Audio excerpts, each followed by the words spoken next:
Apa kabar anak-anak? Bagaimana keadaan kalian hari ini? Ingat, jaga kesehatan dan tetap semangat dalam belajar.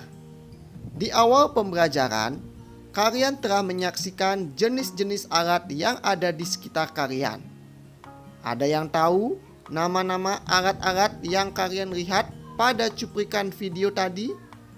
Benar sekali, itu adalah ulekan dan gerabah.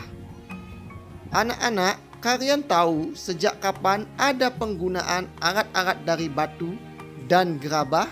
Anak-anak, untuk pertemuan kita kali ini, Bapak akan membahas mengenai hasil-hasil budaya masyarakat praaksara. Kompetensi dasar yang wajib kalian capai yaitu tipologi hasil budaya praaksara Indonesia, yang termasuk yang berada di lingkungan terdekat. Indikator yang harus kalian capai yaitu hasil-hasil budaya masyarakat praaksara. Ada beberapa hal yang perlu dibahas dari materi hasil-hasil budaya masyarakat praaksara. Di antaranya penemuan api, peralatan dari batu dan tulang, pembuatan tempat tinggal, peralatan gerabah, peralatan logam, sistem kepercayaan masa praaksara, dan nilai-nilai kebudayaan masa praaksara. Penelitian memperkirakan penemuan api terjadi pada periode manusia purba jenis Homo erectus. Pada masa itu, api ditemukan secara tidak sengaja saat petir menyambar pohon-pohon di sekitar hunian mereka. Sejak penemuan api, kehidupan manusia purba menjadi lebih maju. Berdasarkan penelitian yang ditemukan, peralatan dari batu dan tulang telah berkembang pada 600.000 tahun yang lalu atau pada zaman Paleolitikum. Alat tersebut difungsikan untuk mencari makanan. Di Indonesia, terdapat 2 daerah ditemukannya peralatan dari batu dan tulang. Yang pertama, di daerah Pacitan, dan yang kedua di daerah Trinil. Peninggalan alat-alat batu dari kebudayaan Pacitan pertama kali diteliti oleh Ralph van Koenigswerd tahun 1935. Di Pacitan, van Koenigswerd banyak menemukan peninggalan budaya berupa kapak perimbas. Sedangkan alat-alat tulang dari kebudayaan Ngandong ditemukan oleh van Koenigswerd pada 1941. Sebagian besar peralatan yang ditemukan di Ngandong terbuat dari tulang, tanduk, dan duri ikan. Nah anak, kalian tahu tidak barang-barang apa saja yang terbuat dari gerabah? Benar sekali, barang seperti kendi untuk menyimpan makanan dan ceret untuk minum itu merupakan salah satu barang yang terbuat dari gerabah. Gerabah telah dikenal manusia sejak masa Neolitikum. Peralatan gerabah dibuat dari campuran tanah liat dan pasir. Pada masa Perundagian, pembuatan gerabah berkembang pesat dengan ditemukannya teknik tatap batu.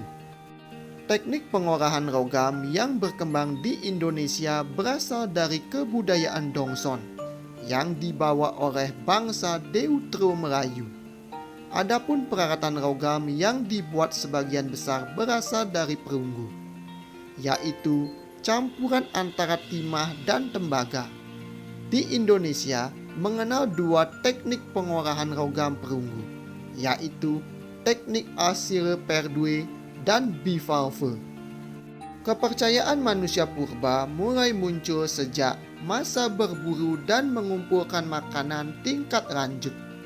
Pada masa ini, manusia purba mengenal keyakinan, totemisme, animisme, dan dinamisme.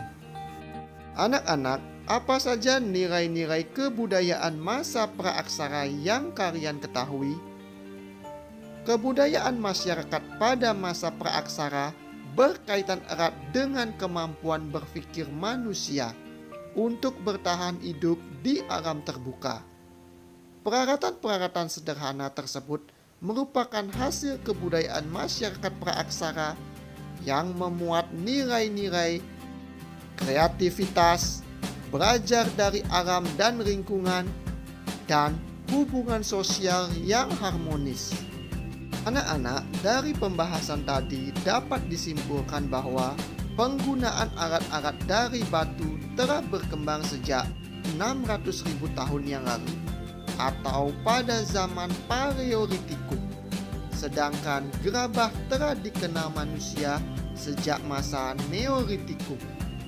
Peralatan gerabah dibuat dari campuran tanah liat dan pasir.